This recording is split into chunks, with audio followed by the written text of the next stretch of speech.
ಎಲಿಯೂರು ಗ್ರಾಮಕ್ಕೆ ಬಂದಿದ್ದೇವೆ, ಭೇಟಿ ಕೊಟ್ಟಿದ್ದಾರೆ.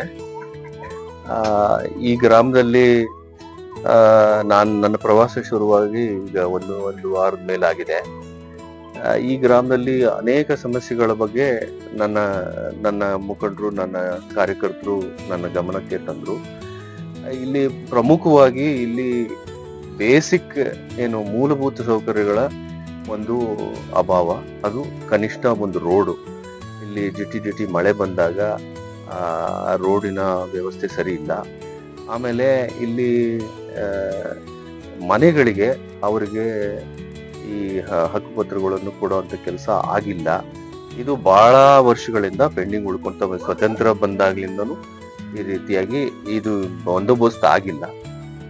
ಈ ಸಮಸ್ಯೆ ಎಷ್ಟು ಬಾರಿ ಹೋದ್ರೂ ಅದು ಇತ್ಯರ್ಥ ಆಗಿಲ್ಲ. ಈಗೇನೋ ಒಂದು 60 ಸೈಟ್ಗಳಷ್ಟು ಏನೋ ವ್ಯವಸ್ಥೆ ಆಗಿದೆ ಅಂತ ಕೇಳ್ಬಟ್ಟೆ. ಅದರಲ್ಲಿ 13 ಕನ್ಫರ್ಮ್ ಆಗಿದೆ. ಇನ್ನು ಉಳಿದಿದ್ದು ಆಗ್ಬೇಕು ಅಂತೇಳಿ ಜನ ನನ್ನಲ್ಲಿ ಡಿಮ್ಯಾಂಡ್ ಅನ್ನ ಇಟ್ಟಿದ್ರು. ಅದಕ್ಕೆ ಅವ್ರಿಗೆ ಭರವಸೆನೆ ಕೊಟ್ಟಿದ್ದೇನೆ. ಇಮಿಡಿಯೇಟ್ ತಹಸೀಲ್ದಾರ್ಗೂ ಕೂಡ ಮಾತನಾಡಿದ್ದೇನೆ ನಾನು ಅದು ವಾರ್ ಫುಟಿಂಗ್ ಅಲ್ಲಿ ಅದನ್ನ ಕೆಲಸ ಆಗ್ಬೇಕು.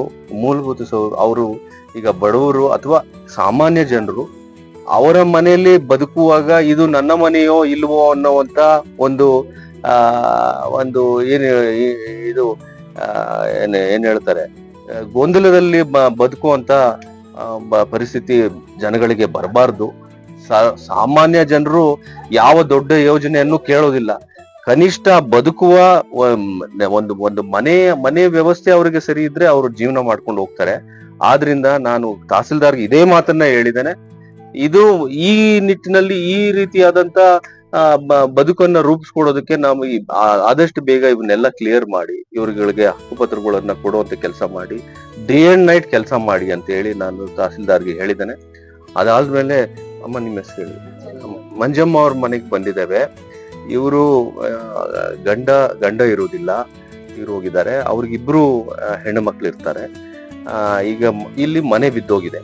ಈಗ ನಮ್ಮಲ್ಲಿ ವ್ಯವಸ್ಥೆ ಯಾವ ರೀತಿ ಇರಬೇಕು ಅಂದ್ರೆ, ಮನೆ ಬಿತ್ತೋದಂತ ಸಂದರ್ಭದಲ್ಲಿ ಎಸ್ಪೆಷಲಿ ತಂದೆ ಇಲ್ಲದೆ ಇರೋಂಥ ಕಾಲದಲ್ಲಿ ಏನಾದ್ರೂ ಒಂದು ಸಹಾಯಸ್ತ ತಾಲೂಕು ಆಡಳಿತ ತುರ್ತಾಗಿ ಮಾಡುವಂತ ಕೆಲಸ ಮಾಡಬೇಕು. ಆ ವ್ಯವಸ್ಥೆ ನಮ್ಮಲ್ಲಿ ಬರಬೇಕು ಅಂತ ನನ್ನ ವಾದ.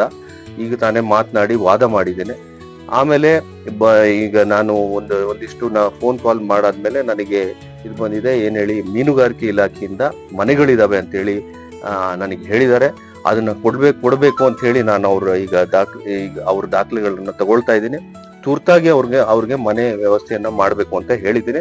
ಅದು ಮಾಡುವಂತ ಕೆಲಸ ನಾವು ಮಾಡ್ತೀವಿ. ನಮ್ಮ ಕಾರ್ಯಕರ್ತರಿಗೆ ಹೇಳಿದ್ದೀನಿ, ಡೈಲಿ ಫಾಲೋ ಅಪ್ ಮಾಡಿ ಮಾಡಿಸ್ಬೇಕು ಅಂತ ಹೇಳಿದ್ದೇನೆ. ಅಷ್ಟೇ ಅಲ್ಲ, ಸದ್ಯಕ್ಕೆ ಈ ಪರಿಸ್ಥಿತಿ ನೋಡಿ ಏನೋ ಒಂದು ಸಹಾಯಸ್ತ ಮಾಡ್ಬೇಕು ಅಂತ ಹೇಳಿ ಶಿವಚಂಗವರ ನಾನು ಇವತ್ತಿನ ದಿನ ಬಂದು ಅವರಿಗೆ ಸಹಾಯವನ್ನು ಕೂಡ ಮಾಡಿದ್ದೇವೆ. ಅತಿ ಶೀಘ್ರದಲ್ಲಿ ಅವರ ಒಂದು ನೆಲೆ ಆಗ್ಲಿ, ಅವರು ಸುಖವಾಗಿ ಬದುಕಲಿ ಅಂತ ನಾನು ಆಶಿಸ್ತೇನೆ. ಆಮೇಲೆ ಮಕ್ಕಳು ವಿದ್ಯಾವಂತರಿದ್ದಾರೆ. ಅವರು ಈಗ ಕೇಳಿದ್ರು, ಇಲ್ಲಿ ನಮ್ಮ ಇಂಡಸ್ಟ್ರಿಯಲ್ ಏರಿಯಾದಲ್ಲಿ ಏನಾದ್ರು ಒಂದು ಕೆಲಸ ಕೊಡಿಸ್ಬೇಕು ಅಂತ ಹೇಳಿ. ಅದನ್ನು ಕೂಡ ಪ್ರಯತ್ನ ಮಾಡಿ ವಿದ್ಯಾಭ್ಯಾಸ ಮುಗಿದ ನಂತರ ಅದನ್ನು ಜವಾಬ್ದಾರಿಯಿಂದ ಅವ್ರಿಗೆ ಕೆಲಸ ಕೊಡಿಸುವಂತ ಕೆಲಸ ನಾನು ಮುಂದಿನ ದಿನಗಳಲ್ಲಿ ಮಾಡ್ತೇನೆ.